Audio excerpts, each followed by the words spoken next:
Hello, my name is Christina Harding, and this is my graduate research project for Human Resource Management Applications at Amberton University. This class is taught by Dr. Diane Sanchez for the summer 2021 session. During this presentation, I will merge two Goodwill organizations and take a look into the change management process these two organizations will have to work through to have a successful merger. We will be merging the Goodwill of Southeastern Wisconsin and Metropolitan Chicago and the Goodwill of South Central Wisconsin. First, let's take a look at the outline for this project. I'll start off with my hypothesis question and then dive into organization development and the organization development process and the job of the practitioner. Next, I'll define mergers and acquisitions and explain the differences between the two. And we'll talk about the change strategies. Then I'll take a look into the organizations, not only the two that we are merging, but also the parent company, Goodwill Industries International. Then I'll delve into the HR strategic plan and the change model I've selected for this project. Then I'll go through the phases of merger and acquisitions, as well as what it takes for the M&A to be successful and the best practices. Then I'll realign the organizational chart for these two companies post-merger, and I'll look at the results for the organization. Finally, I'll focus on the people and the culture of the organization, as these are two very important components to consider during the M&A. Then I'll go through my methodology, limitations, conclusion, and implications for the 21st century workforce. First off, my hypothesis question. Can two Goodwill organizations successfully merge to increase sustainability, improve customer and employee satisfaction, and drive a more effective corporate culture? So what is organization development? OD focuses on increasing an organization's effectiveness by facilitating change through social and behavioral science knowledge. We need OD during this merger because there will be many changes throughout both organizations, and organizational change is the purpose of OD. Throughout the change, we must increase effectiveness and productivity. Additionally, there are several ways organizational change can vary by planning, magnitude, and continuity. Organizational change can be planned or unplanned. During a merger, it is, of course, planned. Next, the magnitude of the change varies as there can be slight modifications made, or there can be transformational changes that will alter the framework of the organization. Finally, organizational change can occur infrequently through a period of time or continuously, as the organization is always at a state of change. Also, OD has a significant focus on organizational culture because culture and change are important factors in this process, and I'll talk more about that later. OD will help organizations reduce costs, clarify their direction, and increase participation from their teams. Finally, during a merger, we need organization development because there will be a need for an organization-wide change intervention. Next, let's take a look at the OD practitioner's role. They are typically a consultant hired from outside the company. They are responsible for generating and analyzing data through their data gathering techniques. They provide structure through the change processes, encourage the client to succeed, and focus on issues facing the organization and help them to determine solutions. OD practitioners are social change agents. They have the power and expertise to implement change. Through their work, the client engages and shares expectations and concerns, and together they develop a change initiative. There are three types of relationships: expert, doctor-patient, and mechanic. Expert practitioners are hired when an organization has a specific knowledge need. They are hired to solve a specific problem or implement a specific solution.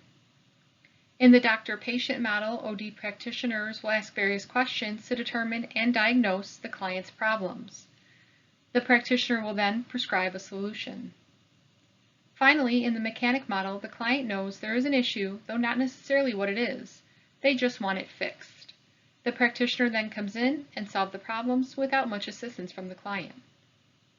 OD practitioners must have keen interpersonal skills and be able to use, understand, and adequately explain the data they have collected. They must have exceptional communication skills. Finally, they will succeed through the change process by effectively managing the group processes. Next, let's take a look at the OD process. The process starts with the entry stage, where the initial contact occurs between the client and the practitioner. After the meeting, they will come to an agreement on expectations and work to be completed, and a contract will be formed. Next, the practitioner will gather data about the situation, the client, the organization, and other problems or concerns. Then the practitioner will analyze the data and interpret it for the clients. The problems and needs of the organization will be identified, and a strategy will be developed. Next is the intervention, where the practitioner will address the problem or opportunity, and the intervention strategy is performed. Finally, the practitioner and client will evaluate the outcomes and determine if the desired change has occurred. Once all parties are satisfied and the contract is complete, the practitioner will complete the process and exit the relationship. So what exactly is a merger and acquisition? Often the terms are blended, however, there are significant differences.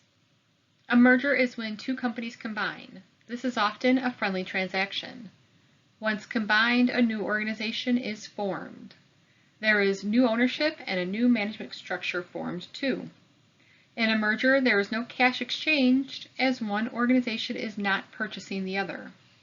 Additionally, companies often move toward a merger to reduce operational costs and expand into a new market. Finally, the two companies that merge are often of a similar size and/or scope. Meanwhile, an acquisition is when one company takes over another company. These are often hostile situations and not friendly as in a merger. A new company does not emerge as the smaller company is consumed by the larger company. Often, acquisitions have negative connotations associated with them, whereas mergers are often seen as a positive transaction. Additionally, the acquiring company takes over all operational management decisions. In an acquisition, cash is exchanged, and the buyer's power is unconditional. Finally, acquisitions often occur to acquire new technologies and save on capital investment costs and research and development costs. Next, let's take a look at the change strategy for this merger. First, there will be a large-scale change of structure, culture, and performance as we are combining two organizations.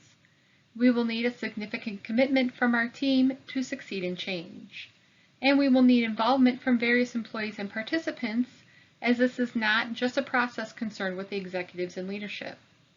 By involving all employees in the process, we will have a greater buy-in from the team, the process will be less forced, and the employees will adapt easier to the changes. Additionally, we will have a substantial timeline to follow, as this merger will take over a year to complete. And as we're looking at two organizations and a parent company, we will have considerable participation from each group. We will also need a clear strategy with aligned priorities, and our teams will require concise communication and collaboration throughout the process. We must have effective coordination across all businesses. Mind you, we have the retail stores, the donation centers, various support teams such as IT, transportation, and HR, as well as numerous mission and social services throughout our areas. We have many businesses to coordinate strategies through, and this must be done effectively to ensure a smooth transition. Next, we will need our leadership teams to have efficient skills and development processes in place for effortless implementation of the change strategy on the organization. Additionally, we must ensure our strategic initiatives clearly translate into our goals and expectations. Finally, with the support of the OD practitioner and an efficient strategy for change, we will have a successful strategic plan. Let's take a look at the history of our parent company, Goodwill Industries International, also known as GII. Goodwill was founded in Boston in 1902 by Reverend Edgar J. Helms. The GII is now based in Rockville, Maryland. Helms initially started by gathering used goods and clothing and hired and trained the poor to repair these products. The goods were then given to those who repaired the products and given to the needy in the area. In 1915, the company was officially called Goodwill Industries. Helms had two mottos: not a charity but a chance, and a hand up, not a handout, as he was passionate about training and development. Goodwill's mission is to enhance people's dignity and quality of life by strengthening their communities, eliminating their barriers to opportunity, and helping them reach their full potential through learning and the power of work. Goodwill Industries International is an accredited charity through the Better Business Bureau and has an A ranking on Charity Watch. The CEO and president of GII is Stephen Preston, and Goodwill is a nonprofit organization with more than 3,300 stores in North America. There are 156 community-based autonomous organizations in the U.S., Canada, and 12 other countries. Each Goodwill organization has its own president, CEO, and designs programs and services for those in their community. In 2020, GII overall served almost 22 million individuals around the world, increased sustainability by diverting 4.6 billion pounds of product from landfills, and helped over 126,000 individuals find employment. Next, Goodwill Industries of Southeastern Wisconsin and Metropolitan Chicago, or Goodwill SEW, is the largest Goodwill organization in the world. It has been serving its community since 1919. The president and CEO is Jacqueline Hallberg. She took the role in 2013 after over 20 years in mission support services. There are 70 store and donation centers in this Goodwill and over 20 other facilities operating mission and social services. In 2020, Goodwill SEW provided services for over 49,000 individuals through training programs and employment services. Goodwill is a resource for our community donations and value-priced goods at the thrift stores. Additionally, SEW offers electronics recycling, laundry and linen services, and document destruction through Data Shield. SEW also has the largest military contract with Great Lakes Naval Base, where Goodwill staffs their laundry, logistic, and food service areas. With this contract, 75% of those employed with Goodwill have severe disabilities. Additionally, SEW offers day services for seniors and individuals with disabilities and disadvantages. There's also a voucher program through the stores where individuals in need can get clothing, furniture, and other household items. In 2020, over 139 million pounds were diverted from landfills, and over 35 million items were sold at thrift stores. Additionally, nearly 875,000 pounds of goods were sold at the outlet store. Finally, let's take a look at Goodwill of South Central Wisconsin, or SCWI. This Goodwill has been serving its community since 1962. Its president and CEO is Vicki Holshoe, who was previously the Chief Retail Officer at Goodwill SEW. SCWI has 14 stores and donation centers which support their employment programs for adults with disabilities. They have partnerships with local employers and provide job coaches for those individuals in need. Additionally, SCWI operates Goodwill community-based group homes for individuals with disadvantages and disabilities. This Goodwill receives 81% of their operating funds from their thrift stores, with only 15% of their expenses coming from administration costs. SCWI offers job-related training for residential facilities and professional workshops. They, too, have vouchers available for those in need of clothing to wear for job interviews and work. Additionally, they have income tax assistance where individuals can get their taxes prepared free of charge. Although a slightly smaller scale than SEW, this Goodwill employs hundreds of individuals in the Madison area in their retail stores, management, direct care, and through residential services. Additionally, they have electronics and computer recycling through Dell Reconnect, and they have a partnership with College Hunks Hauling, where they refer donors for home pickup service. Now that we have a pretty good grasp of the goodwill organizations we're working with, let's take a look at the HR strategic plan. First, HR must be engaged in the M&A process early on, as HR can be a valuable source for information, planning, and change management processes.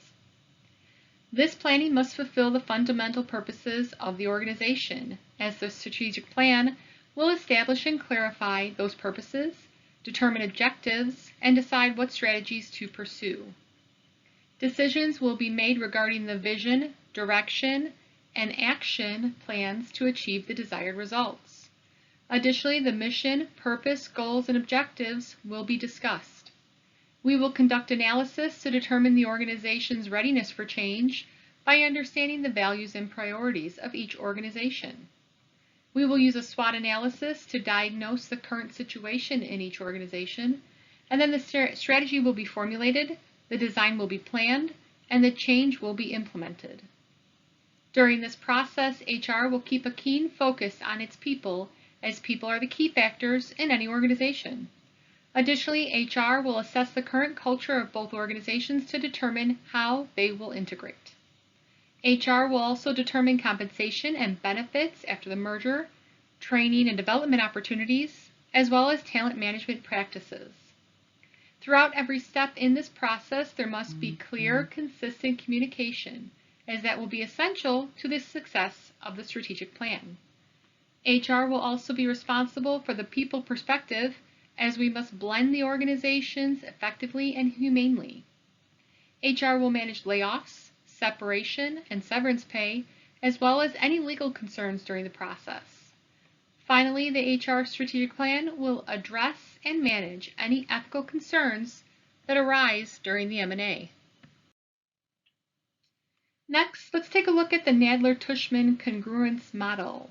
This model was chosen because it is less abstract and offers valuable concepts that are quite useful for organizational change. This model has a significant emphasis on the transformation process, with a focus on balancing all parts of the organization to ensure everything fits well and functions effectively. For two goodwill organizations, it is so important for the mission and the individuals they serve to operate efficiently throughout this process. The Nadler-Tushman model measures effectiveness based on the congruence among the company components. First, on the left side, we start with the inputs, which is the environment, history, and resources. Then comes the organizational strategy, which affects the transformation process. The work, the people, the culture, and the structure all work together to create the outputs, or the performance measures for each group. The outputs lead to the feedback process, which goes back to the inputs, as the feedback influences the input. The more congruent the organization is, the more effective they will operate. Here's a closer look at the model and our merger. The inputs are the environment, and resources and history are Goodwill's community and its resources. With our strategy, we can affect the work or the tasks completed and processes. We need skills and knowledge to make an impact here. With our people, we have knowledgeable teams in support, mission, and retail. We must recognize and use them during this change process. The structure has to do with our systems and processes, which are the retail stores, the donation centers, and the production of goods to sell. Within these structures, we have policies, procedures, and processes we must adhere to. Next, the culture is our leadership style, our beliefs, and our values. This is a critical element to the model, as culture will make a significant impact. Finally, the outputs are our goods and services we provide to our community and support Goodwill's mission. The feedback we receive helps us to measure our success and make decisions going forward with new inputs. Change can succeed when the work, the people, the structure, and the culture all work together, as those four elements affect the congruency of the organization.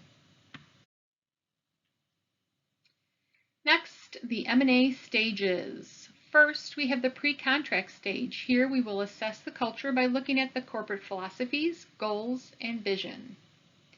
Then we will determine the strengths and weaknesses in both cultures of each organization.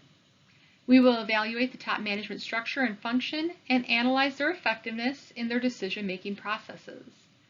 Finally, we will examine the skills and capabilities of our teams. Next, in the post-contract stage, the merger is announced and the cultural characteristics are explored. Decisions will be made, change actions will start, and we will bring the teams together. There are 4 ways to integrate culture: assimilation, integration, separation, and deculturalization. Assimilation is when one company adopts the cultural practices of the other. Integration is when both companies keep and abandon certain parts of their current culture, then share elements between the 2 companies. Separation occurs when the companies keep their cultures acting as a separate part of the new company.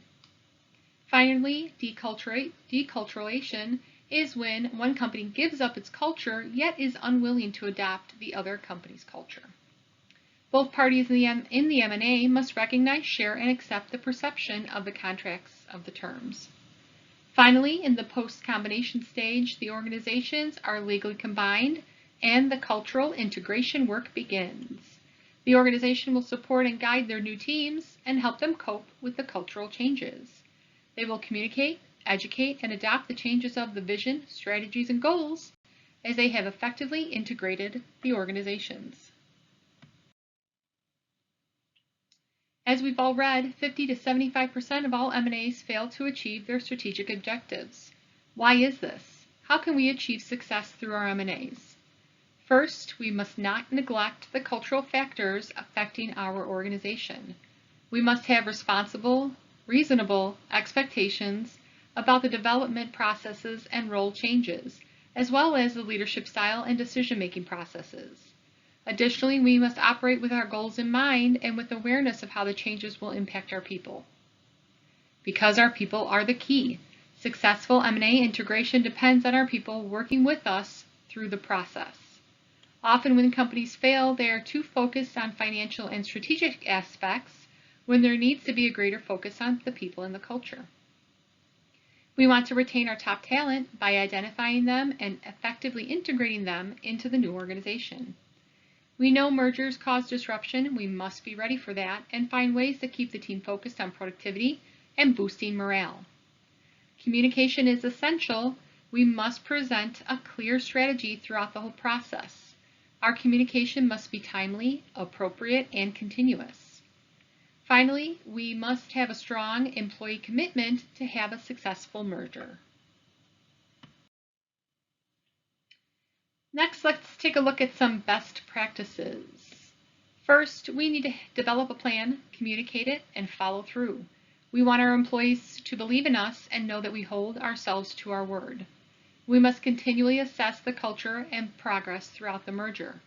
We need to continuously communicate and consistently measure our performance against our expectations.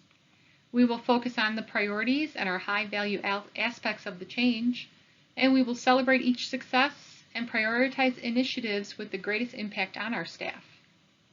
Next, we'll determine the metrics and monitor our progress.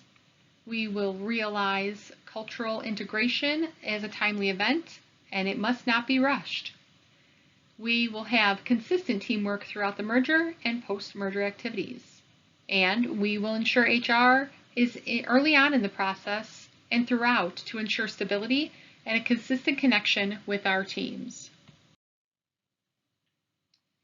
Here is the updated organizational chart for our new organization, which we'll go ahead and call Goodwill Industries of Greater Wisconsin and Metropolitan Chicago. Jackie Hallberg will remain as President and CEO. Jeff will stay on from SCW as the CFO. Vicki, who was previously SCW and moved on to SCWI, will return as the Chief Retail Officer. Janet will come over from SCWI as the Mission Officer. Tony, who also previously worked at SCW, will stay on as VP of Operations in our new organization. Sean will stay on from SCW as VP of Supply Chain. And Kate will move over from SCWI as the VP of Mission Services. Angela from SCW will stay on in Community Relations. Kathy, also from SCW, will stay on in her position as VP of Development. And Skip will move to VP of Stores. And as you can see, we will have a pretty good blend from both individuals from SEW and SCWI in our new organization. So our merger is complete. Let's take a look at our results. First, we have a fully integrated leadership team. We have communicated with our teams throughout the process, providing clear, concise, and well-understood information. We conducted post-merger data gathering through surveys and focus groups, and we will compare this data to our pre-merger results. Our team consistently operated proactively, not reactively, to the changes in the organization. We saw a reduction in the us versus them mentality as we are now all together. We are operating as one cohesive team with a decrease in conflicts and negativity. There has been an increase in trust and cooperation with supportive management teams and engaged, productive employees. Additionally, we have had an increase in sense of job security as we've worked diligently with HR to make effective job placements. We utilize the best practices from each organization in production standards, e-commerce sales, in-store promotions, and secondary markets. We have seen significant growth in our sustainability as we continue to promote the Reuse, Reduce, Recycle slogan. The team continues to increase efficiency as we leverage our resources over a greater area. And together we are stronger and have the ability to impact more lives. As stated many times, the people and the culture are the most important aspect to this merger. We established conducive partnerships and have a significant concern for our people throughout this process. We have provided effective communication with our teams and have been diligent in collaborating with everyone. We are continuously improving the employee experience to ensure our people are happy and our culture is stable. With the expansion of our organization, we have more options for employees to move to other areas. We have increased engagement with our store teams, and when issues arise, we deal with them immediately as we do not want one issue to tarnish our culture or experience. We have taken cultural aspects from both organizations, blended them together, creating a stronger, more beneficial culture for our team. We have determined new core values and emphasized them to our teams, and we're working diligently daily to walk the walk and stick to them. Finally, we focus on the positives, not the negatives, as something that simple can significantly impact our culture. For this project, I conducted scholarly research by reviewing peer-reviewed articles and business articles. I also used my knowledge of the Goodwill organization and operation for this project. There were some limitations as it was difficult to find articles specific to non-profit retail mergers. And as I created this merger, it was a little challenging as some of the managers left SEW to go work at SCWI. Additionally, I had a lack of knowledge of the inner workings of SCWI with little access to their specific data. Through this merger, we have grown Goodwill's reach and span into Wisconsin. As SCWI was a smaller organization, SEW can use its knowledge and resources to help build and open new stores. As SCW is larger with more monetary resources at their disposal, it will make funding that growth that much easier. As we open more stores, we will have more jobs available for the Madison area workforce. As the merger was a success, our teams will have a reduction in their stress levels and pressure. Additionally, they will see they have long-term job security with our new organization and additional options for career path to move up in the company where they can gain more skills, grow, and find additional success. There will be great comfort in the new organization, and we will see an increase in job satisfaction. Additionally, this new organization will provide the workforce with additional training and development opportunities, which will increase morale and future collaborations. Thank you so much for taking the time to view my presentation. Here are my references. I hope you have a great day and stay safe.